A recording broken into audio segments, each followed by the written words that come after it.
Second class कौन कौन करता है? इसके बाद वाला क्लास डॉली मैम का है, तुम करती है, और मतलब 11 बजे तुम भी करते हो। 11 बजे का टाइमिंग है हम लोग का, 11 बजे से उनका क्लास शुरू होता है। कितने बजे? 10:30, 10:30। तो अगले दिन से हम लोग नीचे में क्लास लेंगे, थोड़ा सा और खींचेंगे, ठीक है।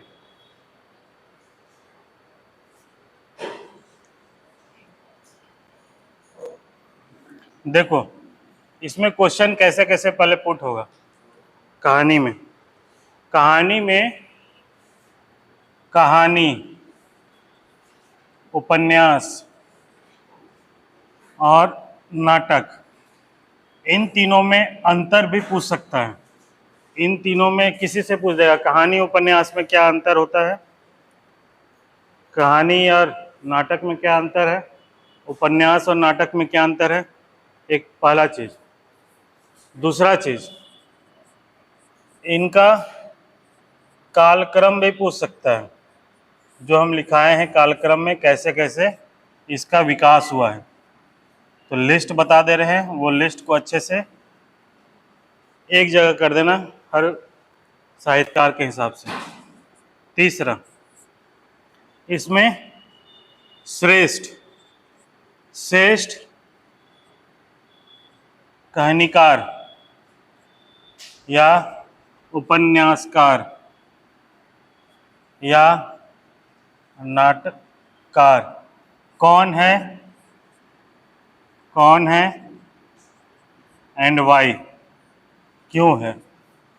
तो सबका इसका शैली एक है। एक चीज हमेशा याद रखना, जब भी इस कसौटी में डालेंगे, इस कसौटी में डालने में ना जो आवश्यक तत्व होता है नाटक के लिए, उपन्यास के लिए और कहानी के लिए, जो आवश्यक तत्व है उसको, उसका पालन कौन कौन किया है, कौन पूरी तरीके से पालन किया है। हालांकि हर कोई किया होगा, लेकिन कुछ कुछ अंतर रहता है। उस हिसाब से भी हम लोग देखेंगे श्रेष्ठ कहानीकार को, आवश्यक तत्व को देखेंगे। आवश्यक तत्व क्या क्या, जैसे जो कथानक है, पात्र चरित्र चित्रण है ना। उसके बाद कालक्रम का जो उस समय का जो वातावरण था उसको कैसे लिया है। इन सारा चीज़ों को बहुत सारा तत्व होता है, उन सब चीज़ों में ही खड़ा उतर रहा है या नहीं उतर रहा है, एक दृष्टि वो देखेंगे। दूसरा, इनका विषय वस्तु जो लिया है, विषय वस्तु याद रखना ये सब पॉइंट। विषय वस्तु का जो क्षेत्र है वो कितना प्रासंगिक है, संदेश, भाव, ये कितना उपयोगी है, उस दृष्टि से भी हम इसको श्रेष्ठ कहानीकार, उपन्यासकार या नाटककार का श्रेणी में डालेंगे। तीसरा, भाषा शैली या साहित्यिक शैली। साहित्यिक शैली की दृष्टि से पर्टिकुलर जो साहित्यकार है, जो कहानीकार है या उपन्यासकार है, उनका शैली किस प्रकार रहा है, उस दृष्टि से देखेंगे। चौथा, नागपुरी का अगर कहानी लिखने के क्षेत्र में हो या उपन्यास लिखने के क्षेत्र में हो या नाटक लिखने के क्षेत्र में हो, किसी भी क्षेत्र में इनका योगदान जो है वो कितना है, उस दृष्टि से। तो इतना डिफरेंट पैमाने में हम किसी को श्रेष्ठ कहानीकार, श्रेष्ठ नाटककार, श्रेष्ठ उपन्यासकार कह सकते हैं, ठीक है। इस दृष्टि से इसको हम लोग देखेंगे, राइट। तो ये डिफरेंट पहलू है। इसमें क्वेश्चन हमेशा कहानी, उपन्यास, नाटक के बीच में डिफरेंस क्या है वो पूछता है।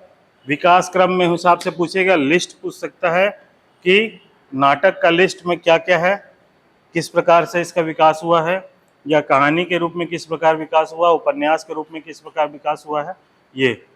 तीसरा, कोई भी चर्चित, बहुत ज़्यादा फेमस कोई भी अगर नाटक है, कहानी संग्रह है या उपन्यास है, उसके बारे में पूछ सकता है कि बोल देगा किसी एक साहित्यकार का या कहानीकार का कहानी संग्रह का उल्लेख करो, उसका समीक्षा करो।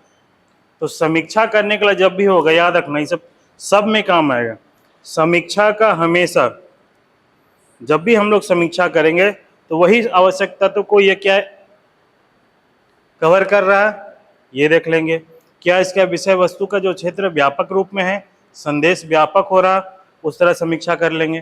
तो इस दृष्टि से इसका पूरा पूरा हम लोग समीक्षा करेंगे। भाषा शैली कितना सरल रूप से प्रयोग किया है कि आम जन जो नागपुरी का हल्का सा भी अगर नॉलेज रखता है उसको भी अट्रैक्ट करने में ये माहिर है या नहीं है। तो इस दृष्टि से इसका समीक्षा करें। समीक्षा का जो एनालिसिस होता है उसी दृष्टि से करते हैं, ठीक है, ये चीज़ रखना। हमेशा पूछ सकता है कोई भी कहानी संग्रह का उल्लेख, कोई भी नाटक का उल्लेख पूछ सकता है, पूछा भी है, इसलिए इन सब चीज़ों को देखना, दो दो लाइन में ख़त्म नहीं होना चाहिए, ठीक है। इसलिए जो भी कहानी संग्रह में जिसे बता रहे हैं, कोई भी कहानी संग्रह या नाटक संग्रह है, कोई भी चीज़ बता रहे हैं तो उसके अंदर में कितना टोटल नाटक था उसको याद होना चाहिए तुम्हारा। तितर के छाए में कितना था? 8 था ना। चोका बोका कोका में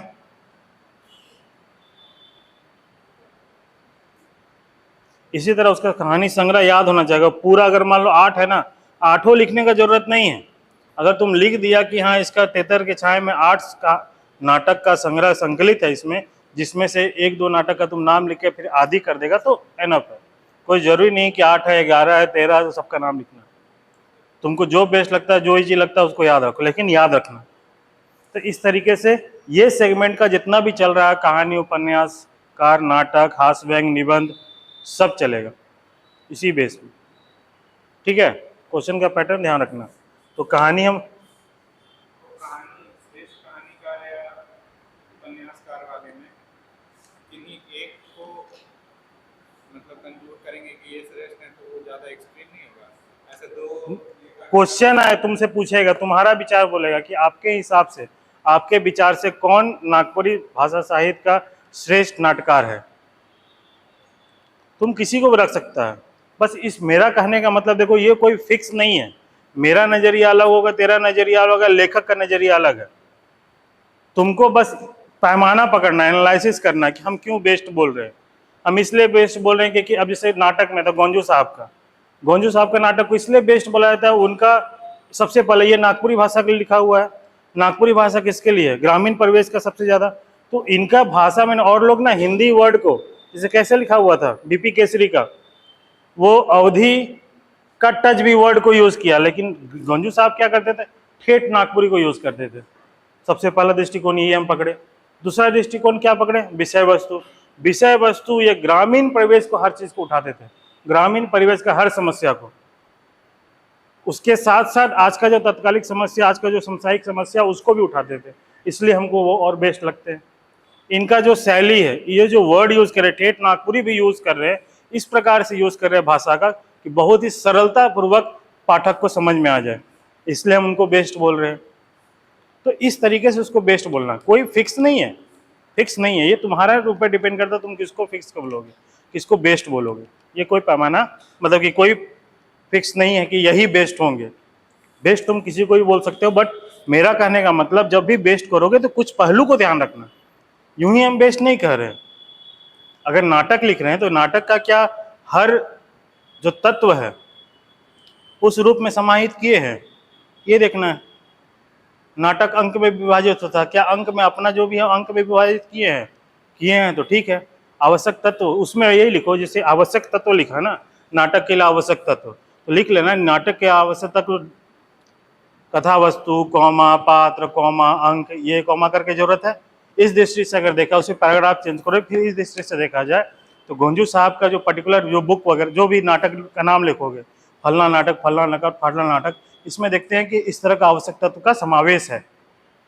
तो ये नाटक शास्त्र के दृष्टि से ये हर आवश्यक तत्व को फुलफिल कर रहे हैं, पहला। दूसरा, फिर जाएंगे विषय वस्तु के रूप में करेंगे। और इसमें ये भी कर सकते हैं, तुम ये भी कर सकते हो, अगर मान लो तुम गोंजू साहब को बेस्ट नाटककार बोल रहे हो तो तुम कह सकते हो जैसे 3 कौड़ी साहू है या बीपी केसरी है, उनको बीच में तुलना कर दो।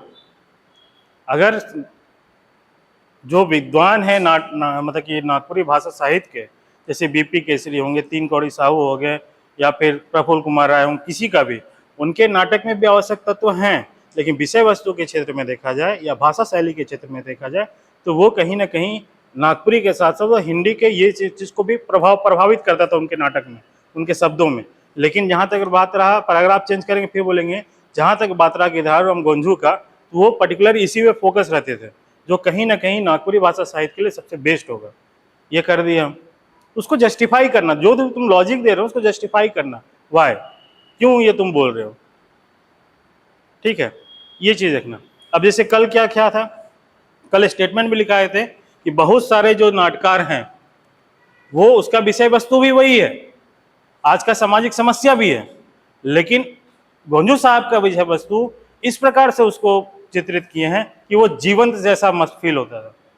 विषय वस्तु सब वही पकड़े हैं, मैक्सिमम लोग पकड़े हैं, लेकिन इनके विषय वस्तु का एक्सप्लेन करने का, इसका जो नाटक लिखने का ये जो एक्सप्लेन किए हैं वो एकदम जीवन जैसा महसूस होता है। फॉर एग्जाम्पल अखरा निंदाए गलत, अखरा निंदाए गलत का कहानी क्या था, विस्थापन, लोग यहाँ से सब जा रहा है, असम भूटान जो बोलते हैं हम लोग, सब जा रहा बाहर में, यहाँ पूरा सूना हो गया, अखरा सो गया। कहने का मतलब अखरा सो गया मतलब यहाँ कोई है ही नहीं है। वो दिल्ली का जो अखरा में हम लोग जो सांस्कृतिक उत्सव मनाते थे, एक तरह से सांस्कृतिक एकता का प्रतीक था, सामाजिक सांस्कृतिक एकता का प्रतीक था अखरा, वो आज सुनसान पड़ा हुआ, सो गया है। तो उनका कहने का मतलब, इसलिए हम इसके नाटक इनको बेस्ट मान रहे हैं कि इनका जो संदेश है ना एकदम छुपा हुआ रहता है, उद्देश्य एकदम उद्देश्यहीन कोई नाटक लिखे ही नहीं, इसके पीछे का हमेशा उद्देश्य रहा है और उसका सॉल्यूशन भी दिए। उद्देश्य समस्या को बताते बताते उसका सॉल्यूशन भी उस अपने नाटक में दिए, इसलिए बेस्ट लगता है। तो ये कुछ कैटेगरी इस हिसाब से कर सकते हैं। फिर भाषा शैली को पकड़ो, फिर बहुत सारा पॉइंट बताए थे वो सब पकड़ लो, बस समझ में आ गया। रितु समझा? एकदम क्वेश्चन इसी फॉर्म में आएगा और इसको क्या बोले, अपने सोच में और थोड़ा डिफरेंट लिखने की कोशिश करो, ठीक है। कहानी देखो, कहानी हमेशा ना लघु रूप में होता है। कहानी का जो उद्भव हुआ है ना, ये देखो कहानी का, इसका जो उद्भव देखा जाए, उद्भव इसको समझो अच्छा से, बस खाली इसी को समझ जाएगा ना, कुछ लिखने की जरूरत नहीं पड़ेगा तुम लोगों को, समझ लो खाली।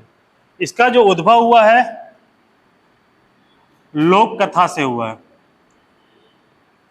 लोक कथा क्या था, कंठ में सुशोभित कथा था, सब वर्ड यू बनाओ, उसी से निकाल के वर्ड बनाओ, कंठ से सुशोभित कथा,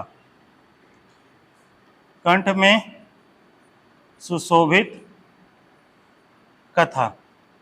इसी को जब सुव्यवस्थित ढंग से लिपिबद्ध किए तो क्या हुआ, कंठ से बदल के ये साहित्यिक रूप ले लिया, जो कहीं ना कहीं क्या हुआ, शिष्ट कथा की ओर परिणत हुआ। और इसी का जब कथा का जब हम लघु रूप प्रयोग किए तो वो कहानी में डेवलप हो गया। कहने का मतलब जब इसका उद्भव को हम लोग पकड़ेंगे तो हम लोग बैक में जाएंगे। इसका जहां भी तुम लोग पढ़ोगे, कोई भी रिसोर्स में पढ़ोगे, इसका उद्भव सिर्फ और सिर्फ बताता है आधुनिक समय से, आधुनिक समय से, वो भी कब, 1960s से। किसका, प्रफुल्ल कुमार राय का, इससे स्टार्ट करता है। लेकिन हम बोल रहे हैं इससे स्टार्ट हम क्यों करें, हम लोग पढ़े हैं ना लोक कथा का संकलन, बुकावट वगैरह, 11 लोक कथा का संकलन किए। मतलब जो कहानी आज इस 1960s में पहुंचा है, इससे पहले लोक कथा के रूप में आया, लोक कथा संग्रह के रूप में आया। याद रखना, ये सब चीज को जरूर ऐड करना। जब भी कहानी के बारे में आएगा तो डायरेक्ट हम 1960 में नहीं पहुंचेंगे, फिर प्रफुल्ल कुमार राय से नहीं पहुंचेंगे, योगेंद्र नाथ तिवारी से नहीं पहुंचेंगे। उससे पहले का हमको ये बताना होगा कि ये कहानी आज इस फॉर्म में पहुंचा है, उससे पहले का सोर्स क्या है। उसके पहले का सोर्स है हमारा लोक कथा। इसका मतलब इस काल का अगर डिवीजन करेंगे तो हम बैक में जाएंगे, बैक से शुरू करेंगे लोक कथा से। तो इसको इसको कर सकते हैं, इसको कर सकते हैं लोक कथा कर रूप में संग्रह काल। ठीक है, ये कब था? ये तुम्हारा संग्रह काल तुम्हारा 90s, एक तरह से बोलो 1930 से पहले का काल का बात बोलो। उसके बाद अगला काल बोल दो 1930 से लेकर 60 तक का। ठीक है, एक बात बता रहे हैं 60 तक। उसके बाद हो गया आधुनिक काल। इसको हम दो पार्ट में भी डिवाइड कर सकते हैं, इसको स्किप करके इसी में ऐड कर सकते हैं आधुनिक में ही। मेरा कहने का मतलब ये है कि जब भी है कहानी का जो काल को डिवाइड करेंगे, काल का जब डिवीजन करेंगे, तो हम लोग बैक में लोक कथा पे जरूर जाएंगे। यही लोक कथा जो कंठ में पहले सुशोभित था, उसी को संग्रह करने के लिए पहले के लोग काम किए, जो ब्रिटिशर्स लोग भी काम किए, जिसका उद्देश्य था क्या? एक तरह से उद्देश्य यही था ना, शासन का व्यवस्था को बनाना। तो शासन व्यवस्था को बनाने के क्रम में ही जब वो नागपुरी सीखने से लगे, जब वो नागपुरी व्याकरण का सृजन किए, उसी क्रम में लोक कथा का भी संग्रह करना शुरू कर दिए। तो लोक कथा का संग्रह करने का एक काल है, और इसी का डेवलप फॉर्म कहानी के रूप में आने लगा। आधुनिक नागपुरी साहित्यकार लोग प्रयोग करने लगे। इसलिए कभी भी ये डिवीजन जब करोगे तो बैक में जाना जरूर जाना। ये तुम्हारे पूरा सिस्टमैटिक वे में कहानी को डिफाइन करेगा। समझ में आया? और कहानी क्या होता है? हमेशा लघु आकार का होता है। कहानी क्या होता है? लघु आकार का। स्टोरी जो बोलते हैं ना, वो लघु आकार का होता है। इसी को, कहानी को ही आख्यान बोलते हैं हम लोग संस्कृत में। समझ में आया? इसका उद्भव कैसे दिखाएंगे हम लोग? इसका डिवीजन भले अपना ईयर का डिवीजन अपने हिसाब से कर सकते हो, कोई दिक्कत नहीं है। जैसा तुम्हारे पास सोर्स है उस हिसाब से डिवीजन करो, सब जगह अलग अलग है। बस मुद्दा क्या है? तुमको दो चीज दिखाना है, एक लोक कथा का संग्रह काल, और उसके बाद लोक कथा के बाद जो कहानी के रूप में डेवलप हुआ वो एक काल। उस दोनों काल में डिवाइड करके चीजों को बताना है। क्लियर? हरीश, दिक्कत नहीं ना? चलो, उसके बाद हम लोग इसका कहानी का संग्रह एक दो चार को देख लेंगे। ठीक है,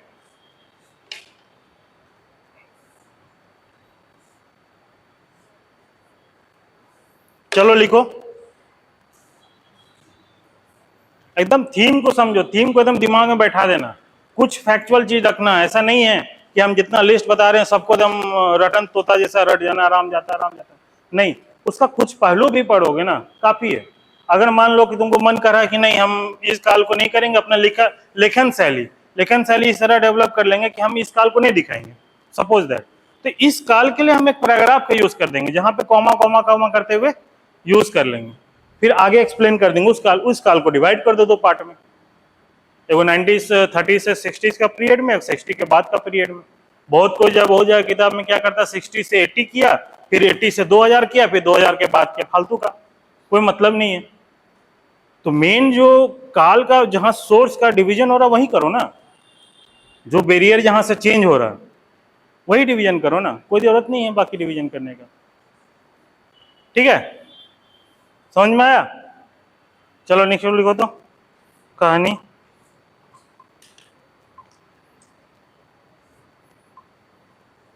चल कहाँ गया था रे? तबीयत ठीक नहीं था? क्या हो गया? बुखार आ गया था? कमजोरी फील हो रहा था? आम का शरबत पी लेता? डिहाइड्रेशन हो गया था? ओहो, बहुत कष्ट का बात है ये तो यार। चलो लिखो।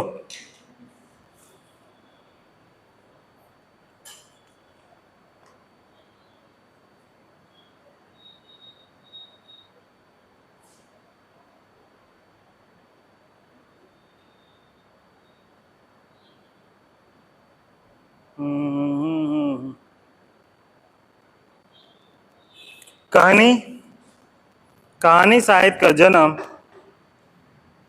कहानी साहित्य का जन्म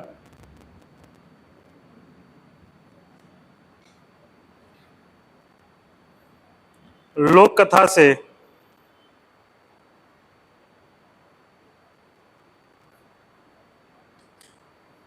हुई है।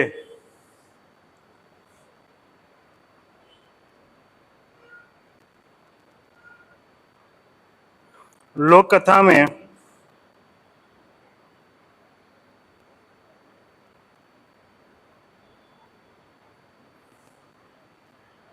लोक कथा में मनुष्य मनकर या आदमी मनकर उड़ान कर कोनो सीमा नखे।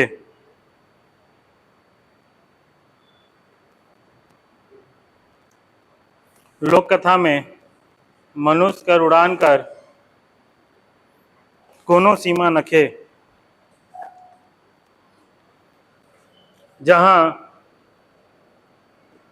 जिंदगी कर कथा में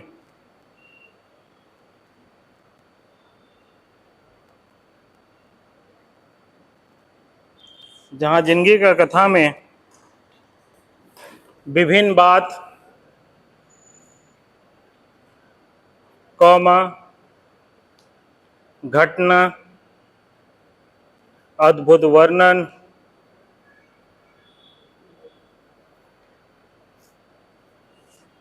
अनहोनी कोनो कुछो हो सकेला।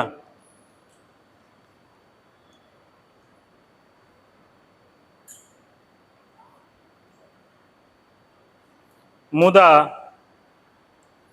मुदा एहे लोक कथा कर रूप के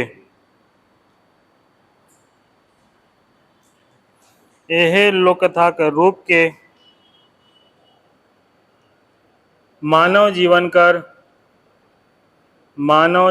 कर संभव घटना उपरे कलात्मक संभव घटना उपरे कलात्मक रूप से कहानी में कहल जाएला।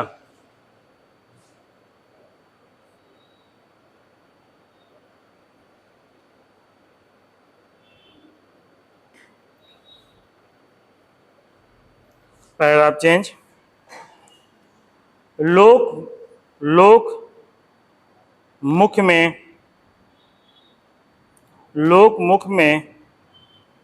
पीढ़ी दर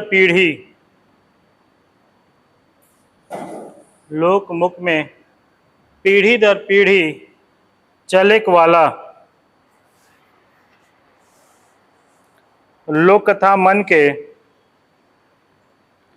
पीढ़ी दर पीढ़ी लोक कथा मन के शब्द मन में संजोकर और सुव्यवस्थित ढंग से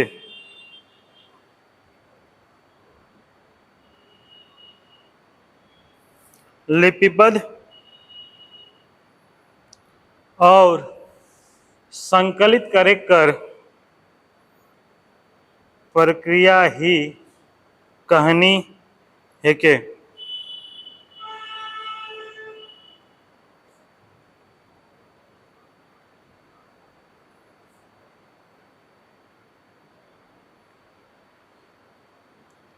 पैराग्राफ चेंज।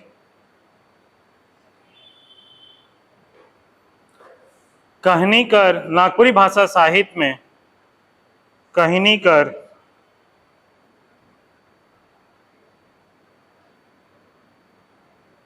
उद्भव और विकास कर चरण नागपुरी भाषा साहित्य में कहानी कर उद्भव और विकास कर चरण के देखल जाए तो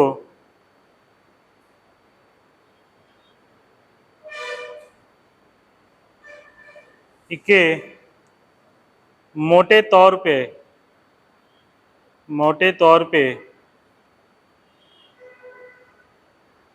दो भाग कर के देख सकीला।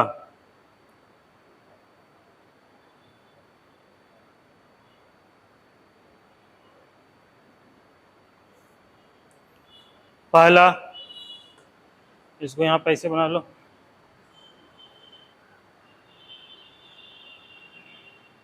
चार्ट बना लो यहाँ पर।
अब देखो एक चीज ध्यान से देखो, यहाँ पर ना जैसे ये आधुनिक काल हम लिखे ना, यहाँ पर हम एक ही लिख सकते हैं उत्तर, जैसे बोलते हैं ना पूर्व लोक कथा काल, उत्तर लोक कथा का काल, तो यहाँ लिख सकते हैं उत्तर लोक कथा संग्रह का काल, उसके अंदर में लिख देंगे हम लोग आधुनिक काल। फिर आधुनिक काल को डिवाइड कर सकते हैं आरंभिक काल, मध्य काल और अंतिम काल, या फिर जो आधुनिक काल जो डिवीजन, वो आप पे डिपेंड कर सकता है, वो आप जिससे उसको तोड़िएगा।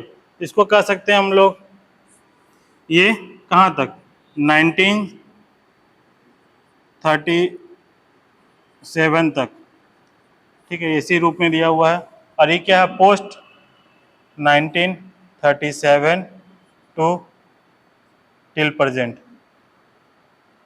इसी को डिवाइड कर दिया है 3 पार्ट में, आरंभिक काल, मध्यकाल और आधुनिक काल। इसमें क्या है 90s जो 37 देख रहे हैं ना, 35 टू 1960 तक, यहाँ 1960 टू 1980 तक, और इसको 1980 टू प्रेजेंट। ये 3 पार्ट में इसको डिवाइड किया गया, तो इसको इस रूप में भी तुम लोग देख सकते हो। देख लो यहाँ शुरुआत से लेकर शुरू से लेकर 1937 कर लो,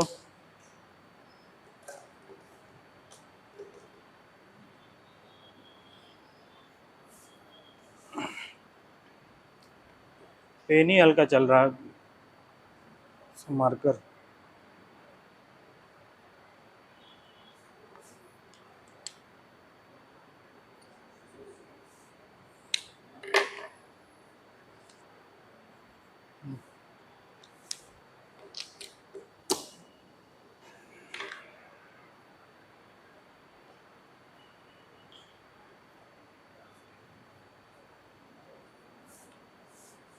ठीक है, आया समझ में आ रहा? लोक कथा संग्रह काल शुरुआत से लेकर 1930s का पीरियड रख दो, आधुनिक काल में 1930 से टिल प्रेजेंट। इसी को 3 पार्ट में डिवाइड किया गया, आरंभिक काल 1937 से 1960, मध्यकाल 1960 से 1980 और आधुनिक काल 1980 टू प्रेजेंट। ठीक है,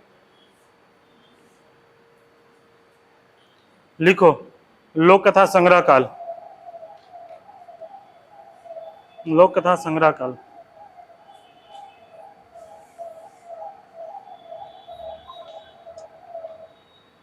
नागपुरी कहानी साहित्य का उद्भव, नागपुरी कहानी साहित्यकर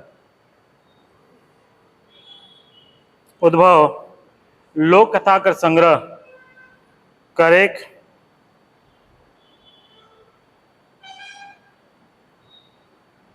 कौमा छापेक और संपादिक करेक्कर करेक्स कर ओर से होय है।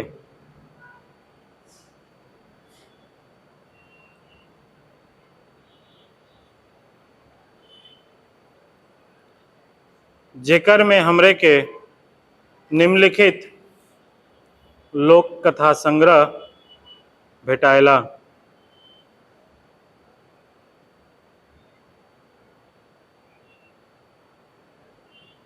और एक चीज हम तुम लोग को बताना चाह रहे थे, शुरू से पता नहीं बताए थे या नहीं बताए थे। हम हमेशा जब घर पहुंचते थे तो याद आता था कि ये चीज हमको बोलना था, बताए नहीं। मान लो सपोज इस तरह कालक्रम का देख दो क्वेश्चन आ गया, 2-3 क्वेश्चन आ गया, ठीक है। मान लो कहानी भी आ गया, एक तरफ से पद साहित्य भी आ गया, सपोज दैट। तो मेरा ये कहना है कि एक ही पैटर्न पे मत लिखना,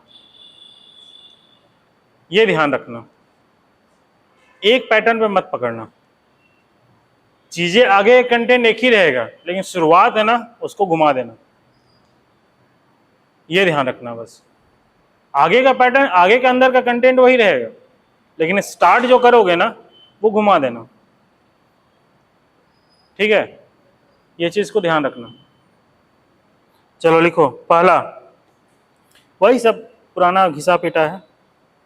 सबसे पहले 1906 में से 1906 से पहले बुकआउट, father बुकआउट Sadani folklore stories, bracket में लिखना, सदानी फोकलोर स्टोरीज कर प्रकाशन, जेकर में 11 लोक कथा रहे, संकलित रहे। सबसे पहले 1906 से पहले फादर बुकआउट कर सदानी फोकलोर स्टोरीज कर प्रकाशन, जेकर में 11 लोक कथा रहे।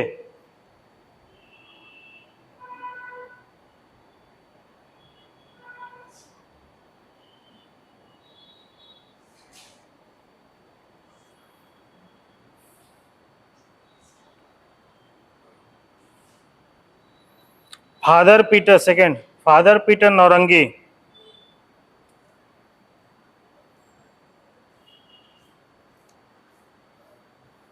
फादर पीटर नौरंगी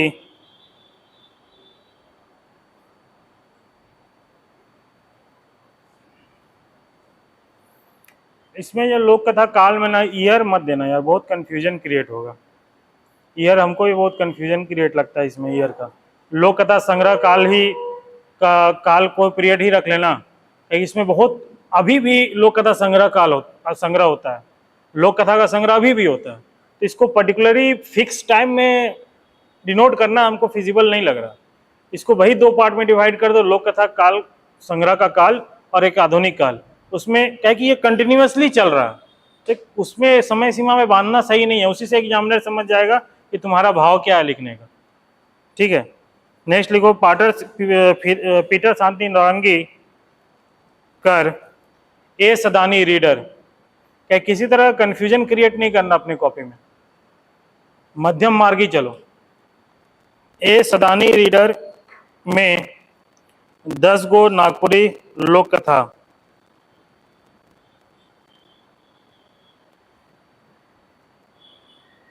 में बहुत सुंदर ढंग से भाव, भाषा और शैली में संकलित कई हैं।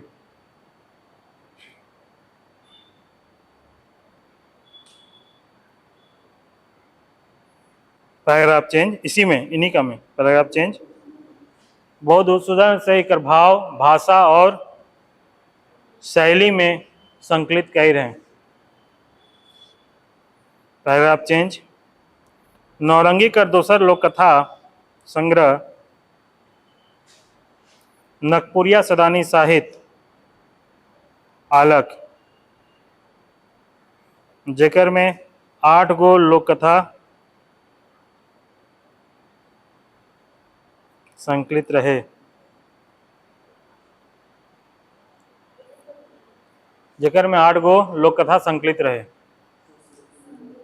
शुरू से पैराग्राफ चेंज करके वहें दूसर दूसर लोक कथा नौरंगी कर दूसर लोक कथा नगपुरिया सदानी साहित्य आलक जेकर में 8 गो लोक कथा संकलित रहे।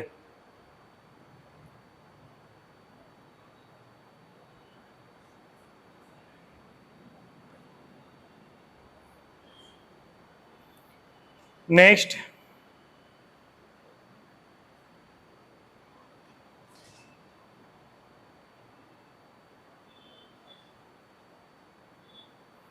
धनीराम बख्शी जी कर जितिया कहानी। धनीराम बख्शी जी कर जितिया कहानी छोटा नागपुरी कर नाव से, जितिया कहानी को ब्रैकेट में डाल देना, छोटा नागपुरी कर नाव से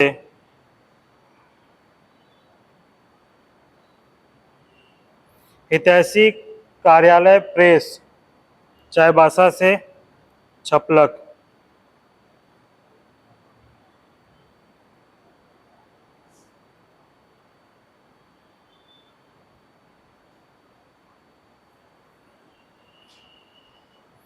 ई एगो धर्म कथा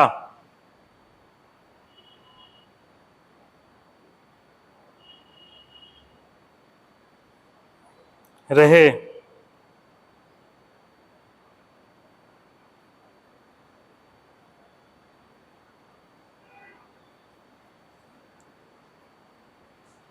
नेक्स्ट पैराग्राफ चेंज करके इसी में लिखो। वहीं दूसर ओर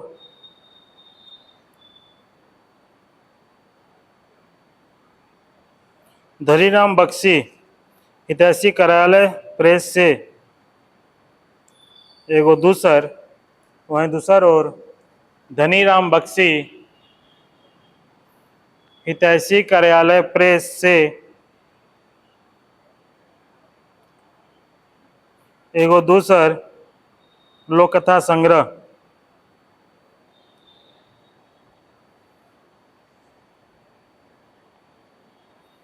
होगली बुढ़िया कर कहानी, होगली बुढ़िया कर कहानी नाव से 6 लोक कथा कर प्रकाशन कर लें।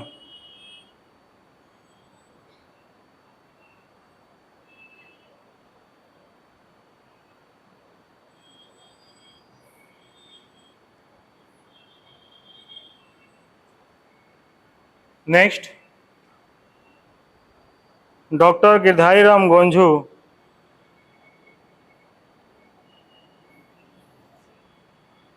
और शकुंतला मिश्र कर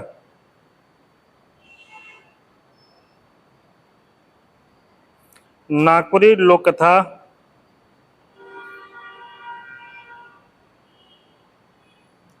कर संकलन अंगना किताब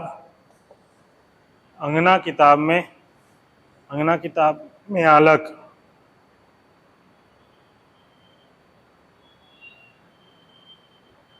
जेकर में पीटर शांति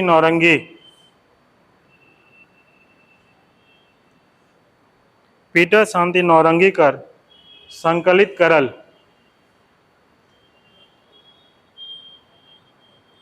लोक कथाओं मिसाल आहे।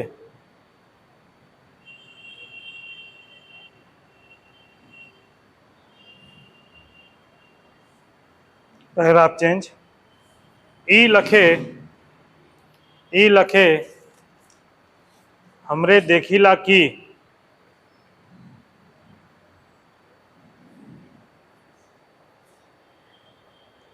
लोक कथा संग्रह कर सिलसिला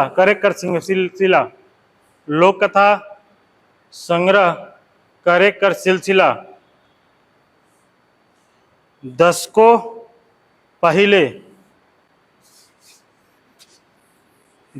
पहले से शुरू होई के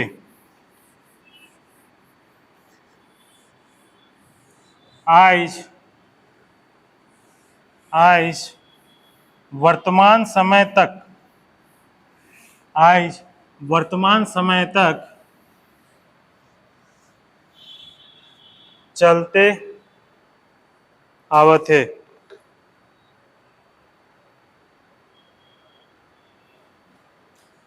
ठीक है,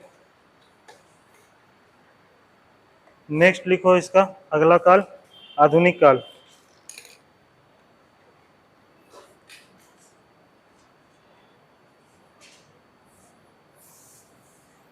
एक बात बताओ, हमको यहाँ पे एक लाइन, हम लोग दो लाइन और हम लोग को जोड़ना चाहिए था अपने से एनालिसिस करके देख के। ऐसा वो क्या रीजन है जो आज भी लोक कथा का संकलन हो रहा, पुराने समय का चल रहा और आज भी संकलन हो रहा है। जैसे अंगनाकृत में, अंगना का कौन सा 2010 में हुआ था पहला कि 12, कब हुआ था? कहाँ गई खुशबू? नहीं पता, 2010 या 12 में हुआ था। तो आज भी वो संकलन हो रहा, क्यों? हाँ, पहला देखो, अब यही पॉइंट को डालना, ये तुमको कहीं नहीं मिलेगा, यही जगह देखना है। जब हम लोग काल का डिवीजन किए और काल का डिवीजन में हम लोग देख रहे हैं, जब डिवाइड कर दिए हम लोग लोक कथा संग्रह काल, लोक कथा संग्रह काल, ठीक है, और आधुनिक काल में एक्चुअली यहाँ पे क्या था? ये लोक कथा था। लोक कथा का लिपिबद्ध रूप, व्यवस्थित रूप क्या है? कहानी है। लेकिन ये लोक कथा का संग्रह से शुरू हुआ, ये जो संग्रह का सिलसिला आज भी है। तो यहाँ पे जो हमने लोक कथा संग्रह काल में जो दिए लास्ट में, जो सिलसिला आज भी है, उसके बाद नेक्स्ट पैराग्राफ में ऐसा क्या रीजन है, 2-4 रीजन जरूर लिखना चाहिए कि लोक कथा संग्रह आज भी चल रहा है और आगे भी चलते चल जाएगा। जैसे क्या बोले, लोक कथा क्या बोला? पहला पॉइंट, लोक कथा समृद्ध है। ठीक है, समृद्ध है, समृद्ध ऐसे लिखते हैं ना, समृद्ध है। दूसरा, मौखिक रूप में है। ठीक है, मौखिक रूप में है, बट मौखिक रूप में है, लेकिन क्यों लिखित रूप में आगे कर रहा, संग्रह क्यों किया जा रहा है? क्योंकि मौखिक अभी के टाइम में भी प्रासंगिक है। बहुत सारा ऐसा लोक कथा है जो मौखिक रूप से विद्यमान है, जिसका प्रकाशन अभी भी नहीं हुआ, लिखित वो किसी तरह रूप में है लेकिन प्रकाशन नहीं हो पाया, उसी को संकलन कर रहा। क्यों? क्योंकि आज भी जो पुराना कथा को लेकर, पुराना समय का कहानी को लेकर, कथा को लेकर आज भी प्रासंगिक दिखता है, जो लोगों तक में पहुंचना चाहिए। ठीक है, ये लोक कथा एक तरह समृद्ध है। समृद्ध होने का रीजन क्या है? हमारे संस्कृति से जुड़ा हुआ है। तो इस लोक कथा को अगर हम आगे ले जाएंगे तो हमारा संस्कृति, हमारा जो कल्चर है वो भी आगे जाएगा धीरे धीरे। तो यहाँ पे ये लाइन जरूर लिखना चाहिए, यहाँ पॉइंट लिख लो, यहाँ जो लास्ट पैराग्राफ लिखे यहाँ पे लिखना चाहिए कि हम लोग लोक कथा का संग्रह आगे इसलिए बढ़ेगा क्योंकि लोक कथा हमारे संस्कृति से जुड़ा हुआ है। इसका लोक कथा बहुत ही समृद्ध है और मौखिक दृष्टि से अप्रकाशित बहुत सारी लोक कथाएं ऐसी हैं जो आज भी प्रासंगिक, उसका विषय वस्तु जो है आज भी प्रासंगिक लगता है। इसलिए आज के समाज को जागरूक करने के लिए ये लोक कथा का जो संग्रह है वो आगे भी सिलसिला चलते रहना चाहिए। ठीक है, ये एक पॉइंट को ऐड कर लेना। सेकेंड आ गया तुम्हारा आधुनिक काल। अब यहाँ से कहानी का शुरुआत होता है। अब यहाँ से हम लोग कहानी का शुरुआत करेंगे। ठीक है, चलो, संग्रह के रूप में कर लिया, उसका जो प्रारंभिक जो एरिया है उसको हम लोग पकड़ लिए कहानी का। लिखो, और याद रखना, अभी जो से हम लोग बताए थे लास्ट में, तुम लोग हमेशा बता रहे हैं पत्र पत्रिका का क्या योगदान है, आकाशवाणी का क्या योगदान है, सब जगह इस सब का समावेश होगा। अगर बोलेगा तो अलग से उसको हम एक क्लास में बता ही देंगे। आकाशवाणी का टोटल क्या योगदान है, पत्र पत्रिका का टोटल क्या योगदान है नागपुरी भाषा साहित्य के विकास में, अलग से बता देंगे। क्वेश्चन आया हुआ है 4था या 5वां जेपीएससी में। देखो, आधुनिक काल,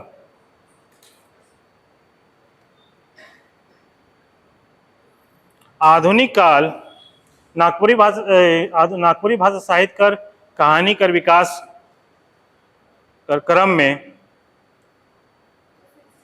आधुनिक नागपुरी भाषा साहित्य कर कहानी कर विकास कर क्रम में आधुनिक काल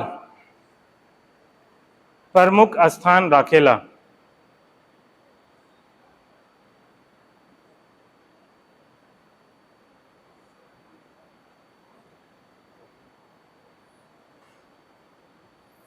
यह काल में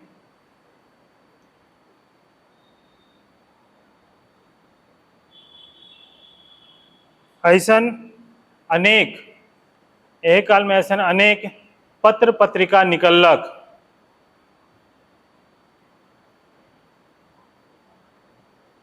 जेकर में कहानी छपेक कर सिलसिला शुरू होलक, जेकर में कहानी छपेक कर सिलसिला शुरू होलक।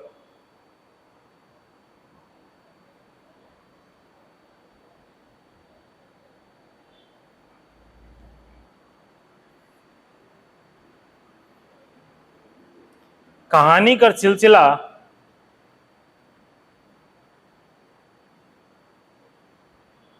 कर शुरुआती दौर के देखब तो हमरे मन के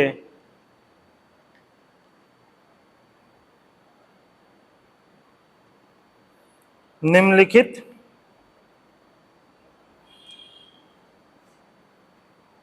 कहानी साहित्य कर जानकारी मिलेला।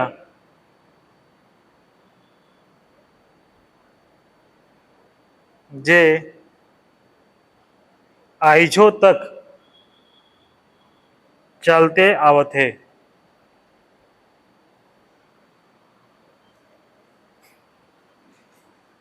जो आइजो तक चलते आवे थे। जैसे पॉइंट नंबर 1,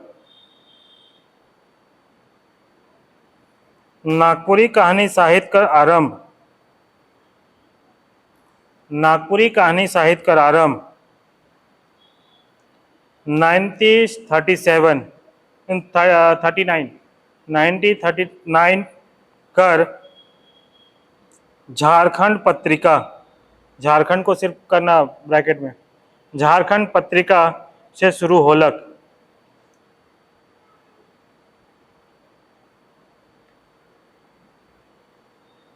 जेकर में कुछ कहानी मन छाप रहे, मुदा कुछ कहानी मन छाप रहे मुदा एकर प्रति अब नहीं भेटायल।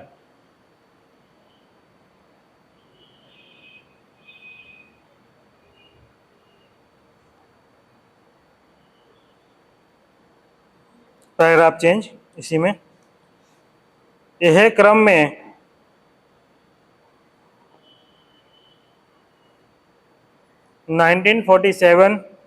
से 1947 आदिवासी पत्रिका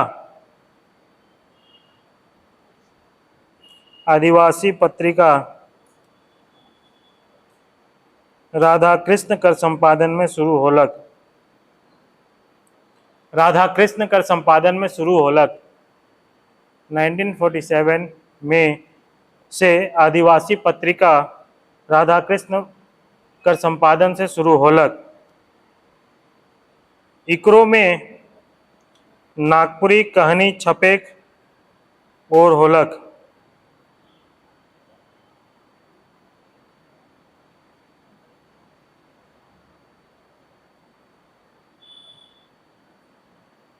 मुदा एखन एकरो पूरी अंक नहीं भेटायल। एकरो पूरी अंक नहीं भेटायल। पूरी अंक मतलब जिसका छपा था उसका प्रति नहीं भेटाता है। झारखंड पत्रिका और क्या का नाम बोले, एक झारखंड पत्रिका बोले था और पैराग्राफ चेंज करके लिखो, झारखंड पत्रिका और आदिवासी, झारखंड पत्रिका और आदिवासी पत्रिका में छपल कहानी तो नहीं भेटाइल।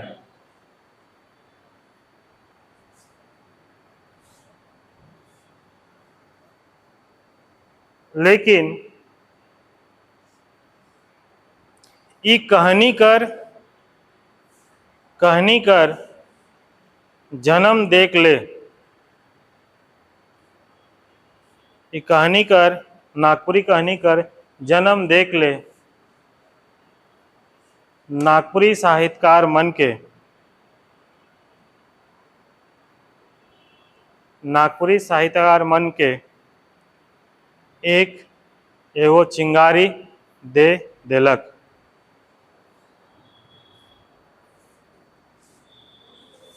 नागपुरी साहित्यकार मन के एगो चिंगारी दे देलक। नेक्स्ट,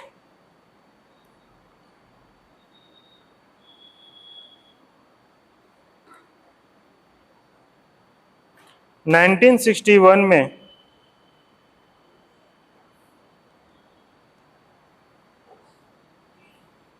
प्रफुल्ल कुमार राय कर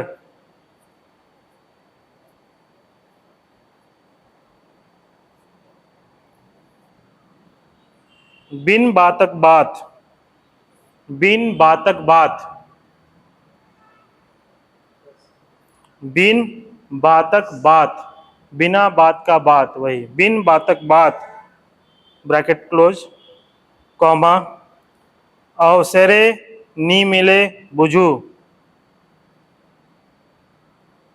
अवसरे नी मिले बुझू और किल किला। अवसरे नी मिले बुझू और किल किला, ब्रैकेट क्लोज,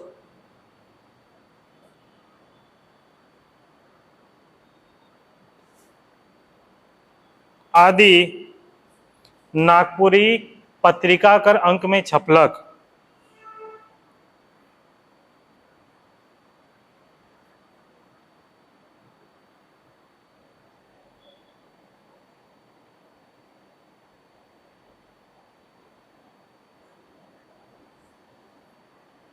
वह दूसर ओर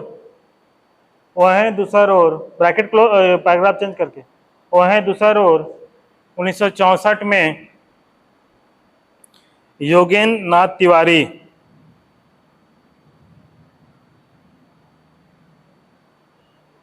नाथ तिवारी कर भूतक भूत, भूत का भूत, उसको बोल लिया भूतक भूत, आदिवासी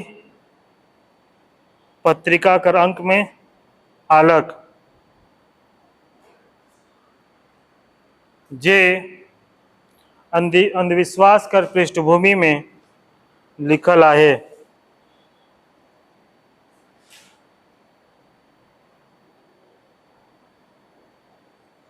नेक्स्ट,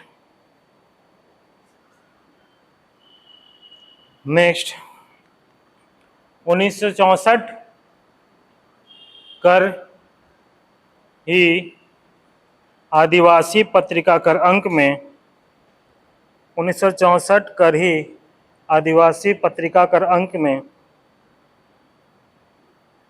राधा कृष्ण जी कर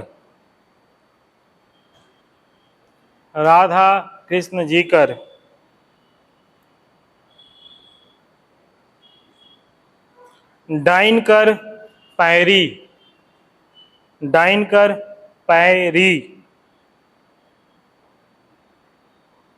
और भुवनेश्वर अनुज कर कंचन नाथ कहानी छपलक।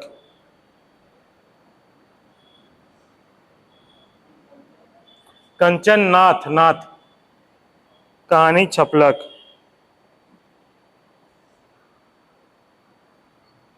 नेक्स्ट,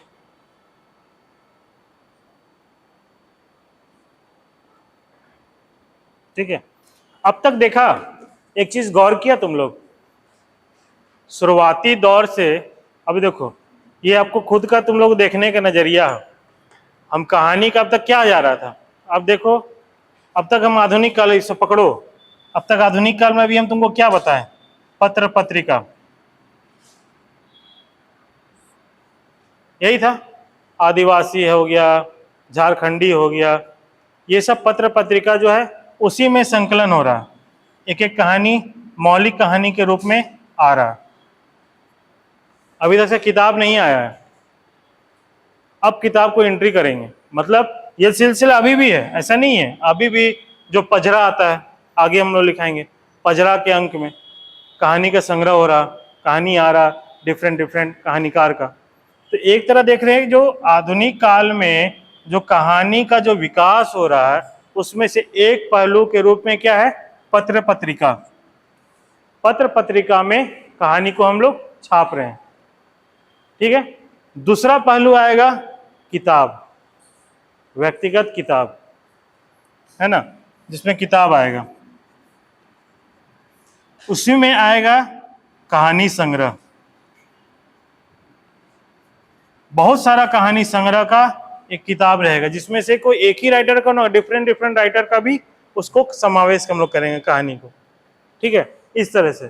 तो पत्र पत्रिका का भी देख रहा, तो यही पत्र पत्रिका को पकड़ो।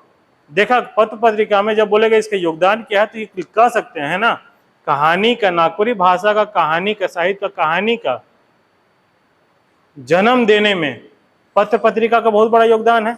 शुरुआत वहीं हुआ 1939 से, लिख सकते हैं। तो इसी तरह हर टॉपिक का पकड़ के पत्र पत्रिका में योगदान, आकाशवाणी का जो योगदान, उसको डालते जाना है अपनी शैली में, ठीक है। तो अभी क्या आ रहा, पत्र पत्रिका देखा, अब देखो कहानी में एंट्री करेंगे, उस सेकेंड पार्ट में जा रहे हैं हम, कि कहानी का बुक जो निकला था उसमें एंट्री करेंगे, ठीक है। चलो नेक्स्ट। अब उसी को जैसे तुम लोग डिवाइड करना करो अपने शैली से, अपने लेखन शैली से। नेक्स्ट पॉइंट, 1967 में प्रफुल्ल कुमार रायकर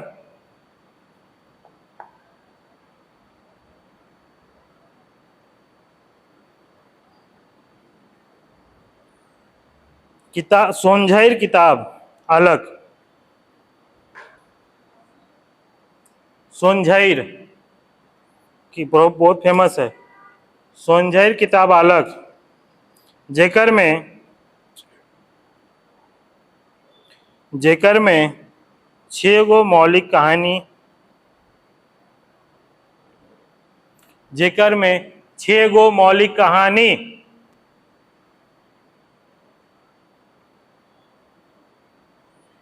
आहे।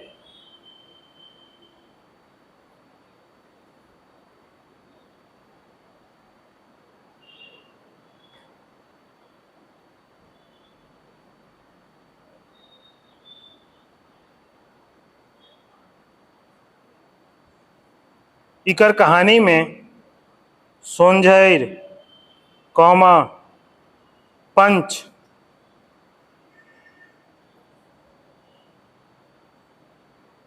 कौमा, लहरा,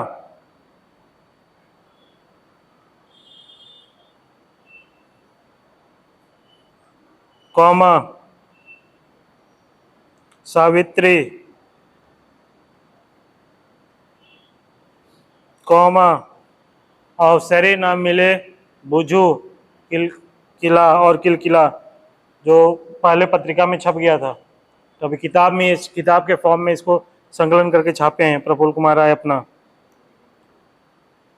अवसरे नहीं मिले बुझू और किलकिला एक साथ है, अवसरे नहीं मिले बुझू और किलकिला, ब्रैकेट एक साथ है, यही टॉपिक है पूरा। और बिन बातक बात आहे,